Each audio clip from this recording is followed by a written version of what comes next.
I'm sitting here with Brent Mills from Greyhaven. How's it going, man? Going great, going fantastic. Yeah, so you guys are about say halfway through the album rollout so far. You guys have the two singles out with Burn a Miracle and Cemetery Sun. How you feeling on everything? I'm feeling great, man. I feel like, this rollout has been a little bit quicker than we're used to, which is nice. And the response to the songs has been amazing. And the label's been really awesome with everything, helping push the songs and the record, and we're still in the middle of the rollout right now. So like we're literally I literally right now have a text thread with the guys trying to figure out like another video, trying to get that plan before we leave because we leave in just a couple weeks. So it's like it's been like that the whole time, kind of. It's like all very quick, very last minute, kind of hectic, but I like that kind of stuff. I like being busy. So it's exciting. It's been really really cool. Yeah, for sure. And you guys are obviously working with Will Putney again. Yes. Um, how would you say like the writing and recording process this time around has differed comparatively to like the previous projects? Um, this time around is has been really nice because we finally started to embrace like actually demoing the songs on our own. Um, we play in a room together, every weekend, and just like very classic band kind of thing. I've almost always worked off of phone recordings Right. for the other records, like it's just we didn't have the capability or the I don't know. I don't want to say the drive because we want to have good recordings, but we just kind of thought like, we'll figure it out in studio. But this time we uh, we demoed everything, so I had a lot of the music for like a long time. Like I was able to be at my house and just try out a whole bunch of different things and really really get to know the songs beforehand. And same with the other guys, and I think that really helped because when we went to record the record, we kind of had everything relatively dialed in. I mean, I still had to work out a lot of lyrics and stuff like that, but as far as like the performance, the sound of everything, the way the songs felt, we kind of had that. We didn't change too much this time, whereas before sometimes big changes will happen, sometimes not, but this time it was pretty true to what we had brought up there. Just good. It's cool. And when did you guys start the writing process? Because I know your last album's 3 years ago, and you Yeah. guys had Stereo Grief last year. So when did you guys kind of start working on the record? So initially, when our contract was up with Equal Vision, and we kind of got lucky that pretty immediately Solid State was interested. Um, so we had had that relationship for almost a year by the time Stereo Grief came out, but the plan the entire time was to do a full record. Like we wanted to drop a record. So we had been writing prior to the EP for the album, and we had a lot of the songs, some of the like weirder, softer songs, like some of those ideas uh, had been in the camp for like a year or two already.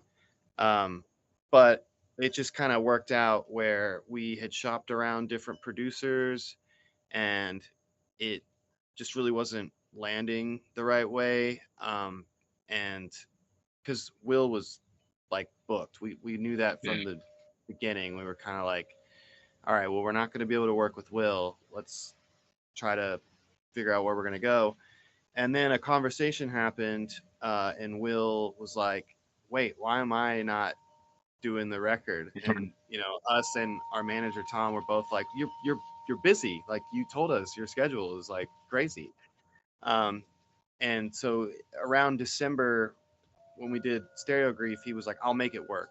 And he just figured out 10 days for us to get in and out to do the EP, which was kind of nuts. But like, went and did that. And then when it got, into talks for the record a year later, he he just really wanted to do it, and same kind of conversation, being like, I'll make it work. Like whatever we got to do to make it work, we will. And we love working with Will Putney. I just feel like he understands our band so well, and like knows what we're trying to do, knows where we want to take things, is down to let us get as weird as we want. He honestly encourages it, which is great. But I mean, it's not like we have to sell him on the band. You know, it's like he's already been there from the beginning. So it's just a natural relationship at this point. Like maybe at some point we'll experiment with someone else, but like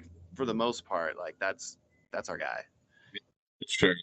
And so when you guys went into compiling this record and whatnot, because mostly your albums tend to sound very different from the previous ones or previous projects.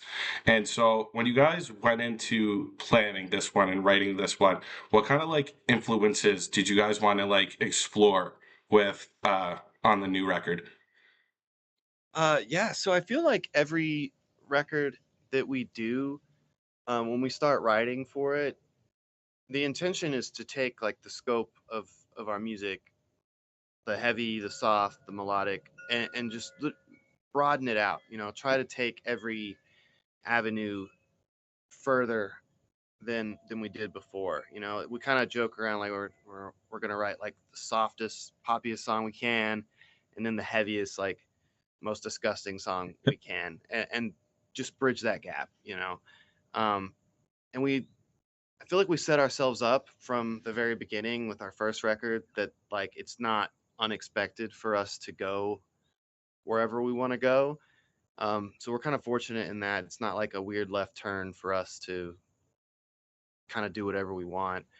But with this one, it was just kind of the same thing. We were just trying to progress the sound, trying to come up with how do we take what we do further without, I don't think there's like a template for a Greyhaven song, but there is kind of a sound, a vibe to it. Like we know what we sound like, but we don't ever want to be like, oh well, they're just doing what they do again, and we're conscious of like, okay, well, we've done the like octave breakdown thing at the end of a song a few times, and we like that a lot, but maybe we steer away from that, or if we do that again, how do we do it differently? We're always trying to not mimic ourselves, but stay true to ourselves still. But also at the end of the day, we kind of have this agreement that like whatever us four agree on to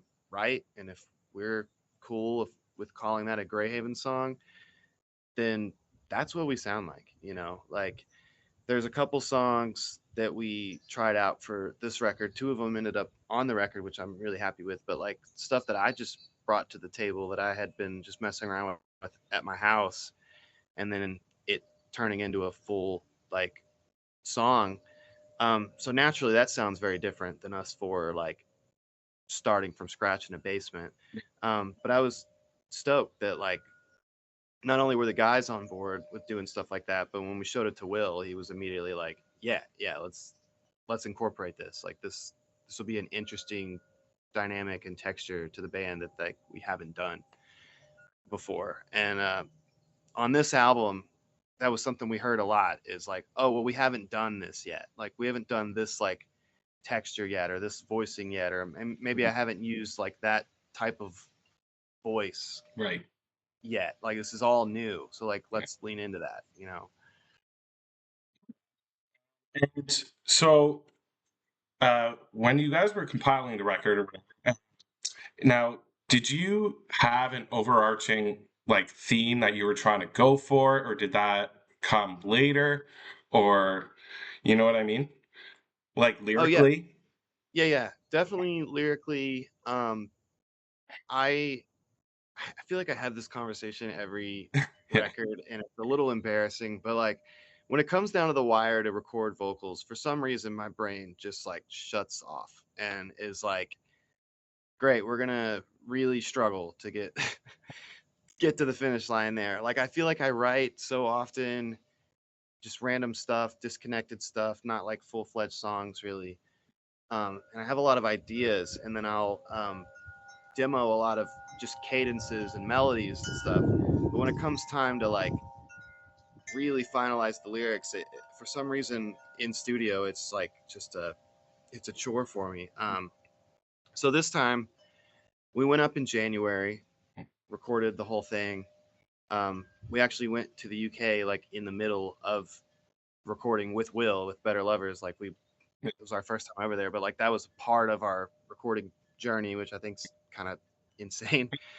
But when we got back from that, I had gotten sick. So when we're starting to look at vocals, I had to text Will and was like, I like my throat is on fire right now. Like I can't sing. I was like, I could try to do some of the melody stuff. Or he was like, no, I mean, if you're not 100%, then we're not going to track it. We're not going to track it at 50%. So we finished the instrumentals. I took it home for a month in, February and kind of worked it out at my house, and then went and flew back up in March to finish everything. And I mean, I was working on lyrics till like the hour before I tracked the song. But I think what I allowed myself to do was to just be really vulnerable and just like not kind of fight what was getting written down. I just there were some lyrics in there. There's some themes in there that like I opened up about, and it's pretty vulnerable for me and pretty literal some of the time. And I like to kind of bury things in abstractness a little bit. And this record, I was like, I guess I just am not afforded that opportunity. It's just like this is what's wanting to come out. So like let's just lean into it and be really honest and be really open and just let it end up on the page. And Will helped with that too, because I would be on the fence on certain lyrics or whatever, and he was like very encouraging of like, no, I like this because it's real. It's Yeah. like it's very real. So leave it in. Don't try to change it. Um, so I mean, I don't want to get into exactly what they're all about because Yeah. it is pretty personal to me, and I'm not sure if I'm ready to talk about some of that stuff. But I am proud that it is like it still feels like an abstract record if you're not privy to like the specifics of certain things. But for me, it is like the most honest and vulnerable that I've ever been. And I'm like, it's just kind of out there on the table. Like if you hear the songs and you read the lyrics and stuff, like it's gonna start to kind of make sense. And Yeah. I want it to kind of sit like that, like. Oh, yeah. And so continuing on themes, I know a lot of people, on Twitter and stuff have been asking regarding the like artistic themes surrounding Yeah, like the album cover and like the music videos. So obviously the album cover has like the kid in the graveyard, and he has like a kind of like a Rocket Man outfit costume with his yeah, hands up. yeah. So can you kind of go into detail what that kind of meaning is and how that connects to the record? I'm really happy you asked that actually, because we kind of struggled with the artwork for a little bit. We had something in mind, and we had worked with an artist, and it just kind of didn't turn out uh, the way we were wanting. We started to kind of panic a little bit, like this cannot be, this doesn't fit what the record feels like. Um, so then we had to go back to the drawing board, and there was a conversation. We were all in a group chat where we were literally just throwing out ideas. They could be terrible, they could be cool, but like Yeah. let's try to get somewhere, right? We called it like throwing darts. We were like, we're just throwing it out here. This could be something, this could not. And over the course of that conversation, all these types of imagery kind of started to kind of prop up. And I feel like at one point I just kind of saw vaguely like what ended up being the cover. I was like, it sort of saw something. I was like, we wanted a car. We kind of talked about a cemetery thing, and then I was adamant that there needed to be some kind of element in that scene that was like kind of out of left field, like dreamlike, something to evoke some kind of weirdness, like some kind of element. And we had talked about like a kid in a costume. We were throwing around some different things. And then Johnny ended up finding this vintage spaceman suit. And it just kind of fit. Like we saw it. He sent me the picture of it. And I was like, that's awesome. Like, I don't know what we're gonna do with this, but like this is cool. This is very cool. So the day of the shoot, we just kind of tried out a whole bunch of different things. And the kid was awesome. He was just so down to just shoot and try out some weird stuff. And um, honestly, the image we ended up picking, it just kind of felt right. You know, we had so many different pictures of him in this scenery, and like they were all cool, but that one was just like, dude, that's it. Like something about this that is just like it. You know, there's like all of the kind of elements that Greyhaven kind of plays on with life and death and like this like ethereal kind of ambient space like kind of thing. I like a lot of vintage stuff, so having the old car, this play on like new and old and like kind of having time as a you know, it's just it's a construct and like not that that's purposeful in the cover, but like it just kind of ticks all the boxes on the aesthetic that I try to put in our lyrics and stuff. Um, so I mean, it's just as abstract of an image to me as it is to anyone else. But like when we saw it, we just knew we were like, this clicks. I don't know why, but it clicks, and everything about it is just like what fits with the record.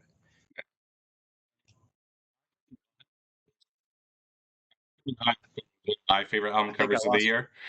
I think I lost you for a second. What did you Oh, say? sorry. I know I said I personally love it. It's going to be Thank you. pretty high up in like one of my favorite album covers of the year.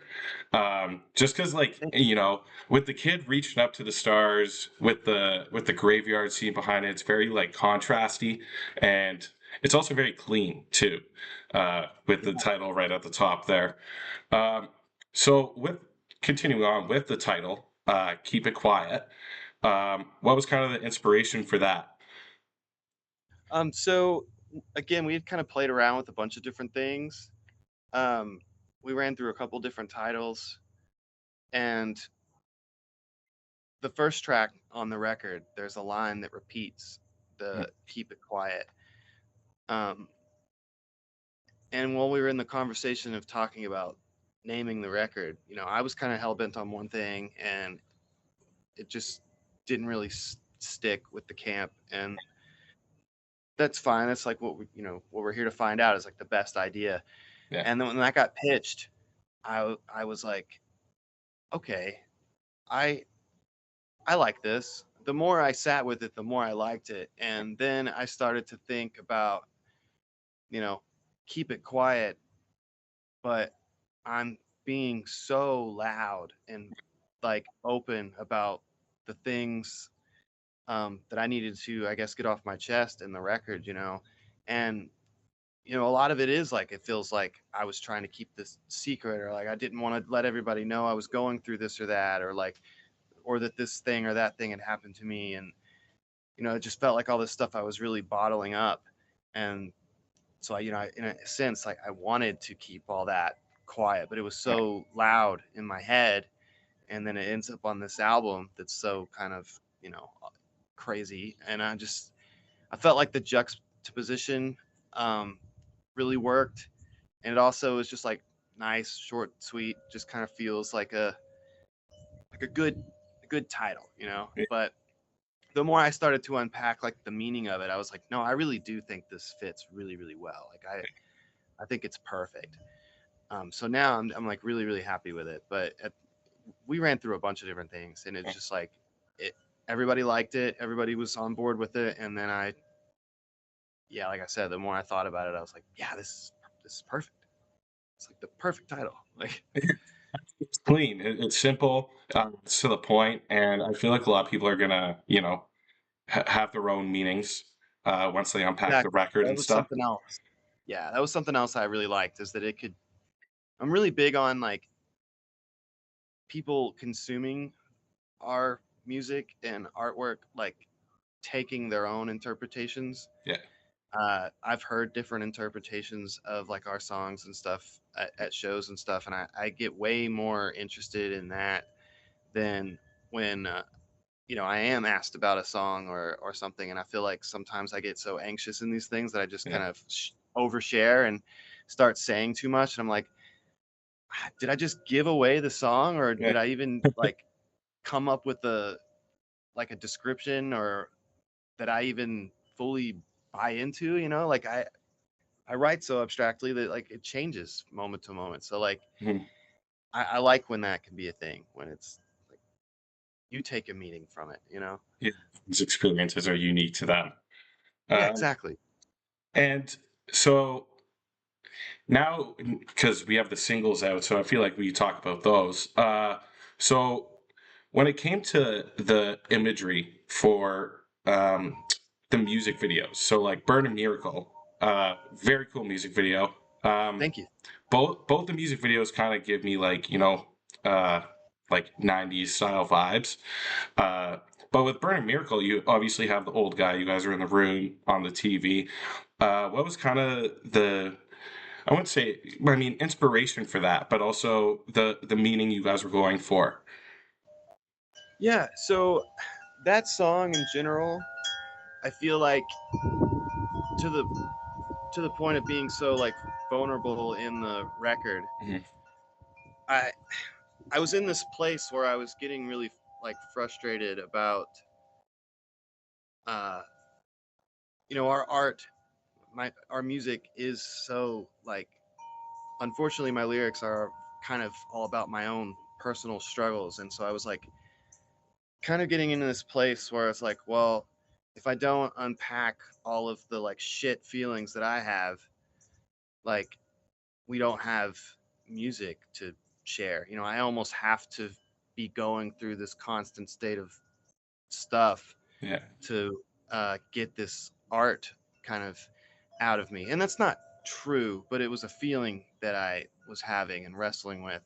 So I was kind of leaning into that with the song, and I was basically just going to be like, I am just going to literally say it like it is. And I was like, I'm going to go through all this shit for you so that we have this song and you can digest it and we can sell it, and all that kind of tying in these things. And it's not that like serious. I wasn't like Yeah. angry, but I was definitely wrestling with that like idea, right? Like, I mean, even within like the guys in my band, it's like, I have to try to write these lyrics, so it's like I have to dig deep and really pull out some shit that maybe I don't want to talk about, but I kind of have to for the art to be real. Yeah. Um, so that's kind of the feeling behind that song. And so for the video, I didn't want to like be too on the nose with that, and I don't even know how you really do that. I don't know how you really sell that kind of image, but I was really, and I feel like I constantly am going back to this, but the Pink Floyd, The Wall movie had such a big impact on me growing up. Yeah. And there's that scene, where the rock star is kind of like in his hotel room, kind of losing his mind a little bit. And I wanted to kind of marry that scene in that movie with the Nirvana like In Bloom video where they're all like in suits and playing on like 50s daytime TV or whatever. Yeah. And obviously we didn't do exactly that, but I wanted to kind of like put him in that scene watching us play like buttoned up and kind of reflect on like maybe that was him or maybe that could have been him in another life or in his youth or something like that. Um, and then I just got to give props to the directors and the team that put that together, because like we kind of shot them a vague idea, sent them some images, and then they put the whole thing actually together and got the place and the actor and just kind of kept that video rolling. But when we saw the finished one, I was like, yeah, this rules. Like this is really cool. Like they really pulled it off. And we usually in music videos, it's kind of like a performance video. We're in a place, we're playing the song. Yeah. Um, but this one was like, this is like an actual video with like a little bit Mhm. of a plot. It's the first time we've gotten to do that, so it was like really really cool. Yeah, it was, yeah, like, I mean, there is a bit of a story there. You have the guy freaking out as it kind of goes on, and then at the end, you see him in the TV walking away. Yeah. So, yeah, that's really dope. And for the Cemetery Sun video, which is kind of just you in a field and stuff like that, but it's almost kind of like a fever dream almost. So, Yeah. what was kind of the direction on that one?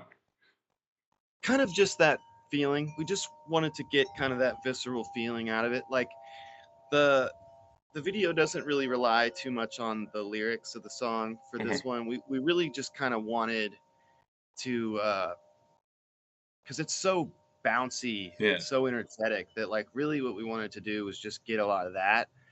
Um, and I feel like the whole ending of the song with the live show stuff, it almost like weirdly. We were talking about this when we were looking at the cut. It's like it weirdly feels nostalgic, even though it's new, it's brand new, you know. yeah, Um, and we've been a band for 10 years, so I mean we have a lot of like memory attached to what we do, and I feel like anyone who's followed us for that amount of time maybe hopefully kind of gets that feeling too. It just kind of feels like we're finally feeling like we're lifting off a little bit, you know, like after doing this for so long. But it just kind of that last piece was just kind of a like a thank you to everyone that's like been there from the beginning. But really, yeah, we just played around with a ton of different shots. Like Nolan had all these ideas about like where to shoot, and we wanted to tie in the album cover a little bit, so we went back to that same spot in the mhm, cemetery. And the song is so bouncy that yeah, felt like me like trying to match that energy, like yeah, rapping and stuff was gonna be kind of cheesy. So we played it super dead. Um, and I think that just kind of adds to it too, because it's just like there's all this energy sonically, and then the visuals are so just kind of just stagnant yeah. and dry, but like a lot going on still. Right. Um, so yeah, that one I think we were just trying to make a video to match like the hype of the song rather than like lyrically Yeah, shot for shot, you know. yeah, fair enough. Um, and actually, staying on the topic of the singles, how do you guys go about selecting the singles? Did it come naturally? Were you like, oh, Burn a Miracle definitely has to be a single, or did you guys decide or struggle with it a bit? This time it was supernatural. Like Yeah, I feel like usually we kind of play around with ideas. This one, as soon as we like, because I went to record vocals by myself, so it was just me and Will uh, in the studio for uh, for for that. And as soon as I tracked "Burn a Miracle" and we were listening to the rough, he was like, "This is the single." He's yeah, like, yeah, it just absolutely is. He's like, anyone who's never heard of Greyhaven is going to get everything that you all do, and anyone that has heard you all is going to be excited about everything that's mhm, happening in the song. He's like, it just does everything. It's got a hooky chorus. The ending's crazy. Like, it just needs to be single number one. And I, weirdly enough, felt that way from the very first demo that we ever had of it, like a year and a half, 2 years ago. And I didn't even have vocals finished for it yet, but I would just be demoing at my house, coming up with ideas, and just that bass groove in the verses, and just the way the song moves, and the way the chorus kind of felt like I knew it was going to be big. I didn't know what I was going to do yet, but it always felt like, man, if we nail this song the right way, this is going to be a really special song. And I think it turned out really, really cool. I'm very, very happy that everybody was on board with making that the first single. And then as far as Cemetery Sun goes, being the second single, that was just another one that like we wrote it, started to hear it. As soon as it started to take shape, we were like, this is easily one of our favorite songs that we've ever written. Like, yeah, has to be another single. Like, so the first two were very easy to pick. We were like, done and done. Like, yeah, yeah, we'll work on the third, but like done and done on first two. yeah. Yeah, I mean, Burner Miracle has like the recipe for like a single and like that kind of like radio banger with like the big chorus. And even in the verses, you have that like repeated yeah scream going on, but you still Yeah. kind of, it's like structurally still different because you don't go back into the chorus again after the second time. You have the bridge and then it just breaks down at the end with like the heavy breathing and stuff, and awesome too. Um, Thank you. I actually collected some questions from your fan base on Twitter. Oh, cool. So I figured I could get their input, but I'll throw them on the screen, so you probably won't see them, but I'll throw them in our post. But Cool. Yeah. Misguided Son wants to know if you guys have a headline tour planned for the UK. Oh, we don't have one planned. That would be really cool to get to do. I mean, we are going Yeah, over to with Better Europe, Lovers. so we Yeah. will be there, and I think it's cool getting to do that twice in 1 year since we did that in January for our first time. Yeah. Um, so that whole thing's brand new to us to even get to experience. I'm very, very, Yeah. very excited to do it. It's definitely on the table. I mean, I would love to get to do that and get to play kind of like the set that we're planning for the U.S. headliner overseas. That would be really, really, really cool. It'd be an absolute treat to get to do that. So, yeah, hopefully next year that happens. I mean, I'm from Canada, so I throw that in the cards too. Come to Toronto. Yeah, we barely get to do that either. So that would be cool. um, Judge Fem Up wants to know, besides the singles, what tracks are you most excited on the record for to see fan reactions for it, or for everyone to hear? Oh man, there's honestly, I'm excited for everybody to hear the whole thing. I just feel like it's a labor of love, and I'm so excited about it. Selfishly, there is an acoustic track that I have had for years that we finally turned into like a full song. Um, and I think that just turned out really, really cool. So I am excited for people to hear that because I also am just grateful that this demo that's been on my computer forever has turned into something real, um, and way cooler than it ever was before. So that's Technicolor Blues is going to be like the midway point of the record. It's like you'll definitely be able to point it out. Yeah. but but I'm really excited for people to hear that one. And then I don't want to give anything away, but I think when people hear the first track on the record, I don't think most people are prepared for how the record starts. And I don't want to say why, um, but I am excited for that. I really feel like um, it's just, especially based on the singles and how we start like every release we have almost with feedback and chaos. Like um, I'm just very excited for someone to get that record or get that CD and put it in, and the first little bit of it, I think is going to be a surprise. So UN wants to know, what song was the most difficult for? I mean, it could be for you to work on, or even just you guys as a whole, like struggled with in the recording process. Ooh, that's a good one. I feel like trying to think because musically it all kind of worked out pretty easy. Like we've been writing for so long, for this record, and like I say, we usually just practice in a room. So it's like eventually getting prepared for the record, we were just like, all right, well, we have all these songs, these 14, 15 songs or whatever. Um, we need to make sure we know them, but then also playing them, it's like, is there anything that feels like it could get tweaked or needs some help? And I feel like we got there pretty easy. For me, oh, I almost have the opposite answer. Like Cemetery Sun was just like, for some reason, I don't know how or why, and I wish I could channel this more often, but I wrote that whole song in like an hour. Like it just came to me. Every little thing about it just happened up there demoing it before I got sick. And I'm so stoked on that song. It was like the easiest song I've ever written, and it is crazy, but like it just flowed. So every other song, I felt like I was really almost pulling teeth Yeah. to get through. That acoustic track that I mentioned, actually, I've had it for years. So I was like, my natural inclination was to sing it the way that I've had it.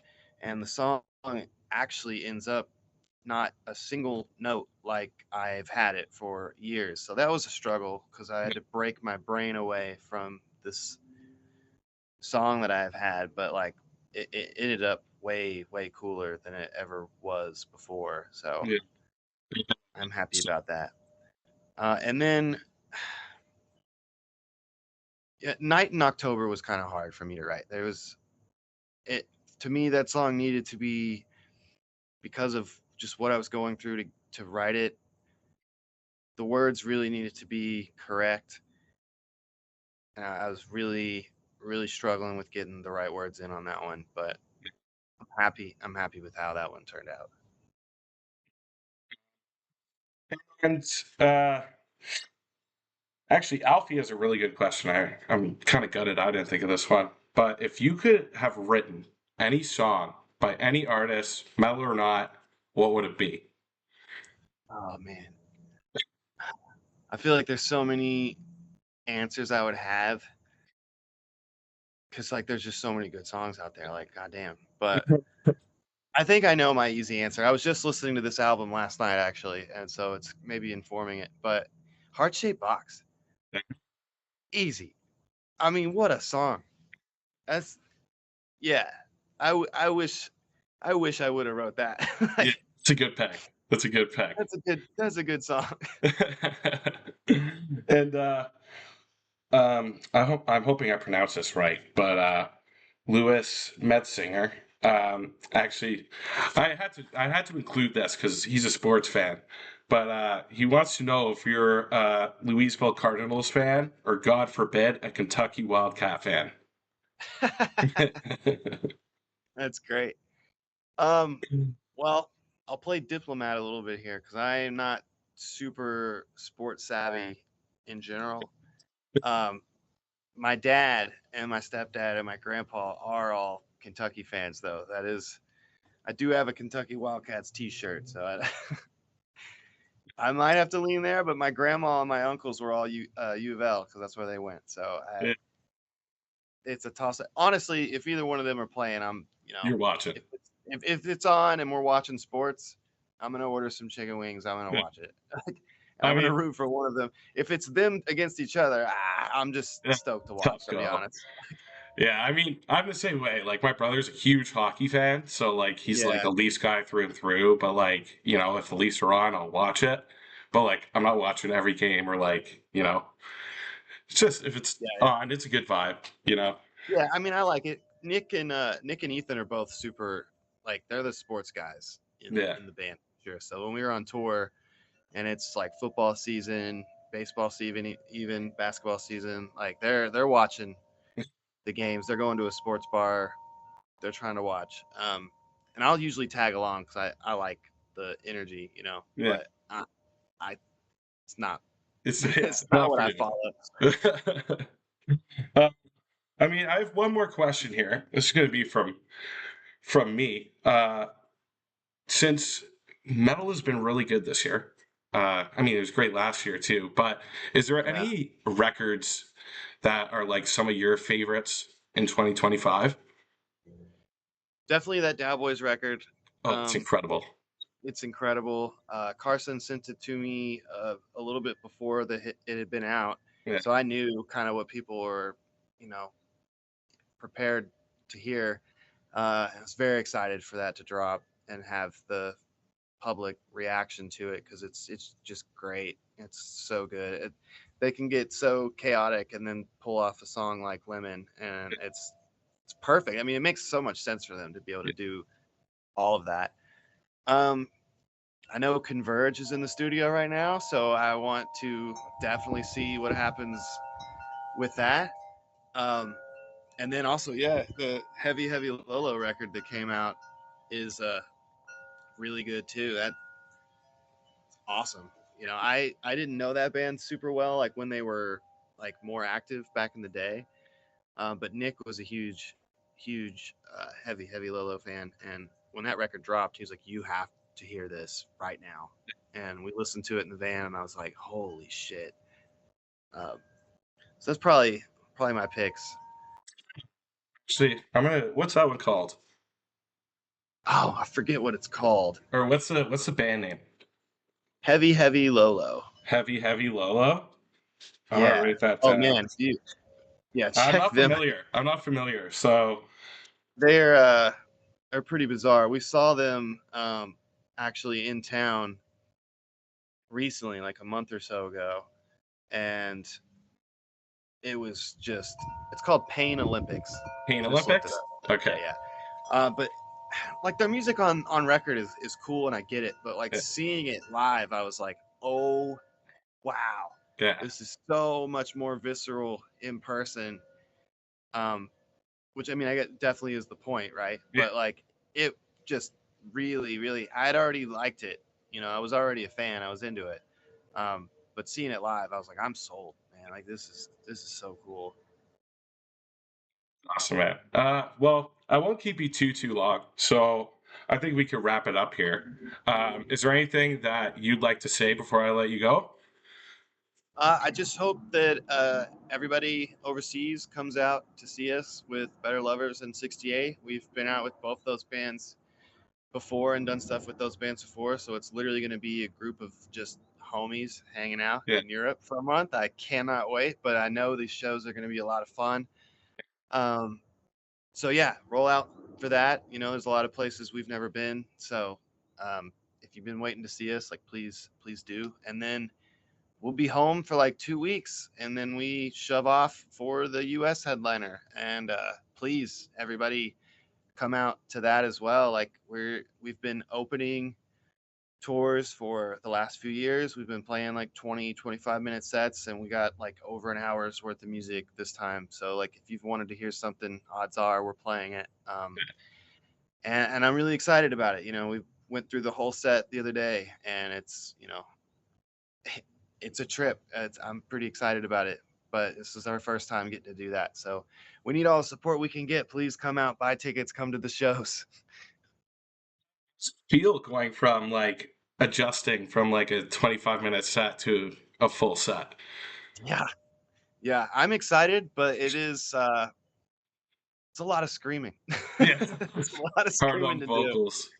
Yeah, I've been practicing like here at my house on like a bike, you know, like just headphones on, run through the set, trying to get prepared, and it's helping a lot. The guys are probably tired of me saying that every time I talk to someone, but it's gonna be good. I'm like really stoked on it. Like we have a lot of treats planned Yeah. for Greyhaven fans. There you go. So the record comes out October 10th. 10th. Yep. Yeah, October 10th. So make sure everyone pre-orders that. You can get that on the Solid State Records website, I believe. Yeah. There's like 4 vinyl variants and all those goodies. I just want to say thank you for taking the Thank time you, to man. sit with me. Of I course. know my second interview ever, so I am very grateful, and I'm grateful for the team over at Solid State that set this up. So really appreciate it, man. No, thank you. Thank you for having me, man. This was a great conversation. You're good at this. Like, for real. I hope Keep it up. so. We're gonna Yeah. keep it going in the future, hopefully. Yeah. Please. We'll do this again on the next release. Absolutely, man. All right, I'm gonna let you go. So take it easy, Thanks, man. You and too. have fun on the tour. Thank you, brother.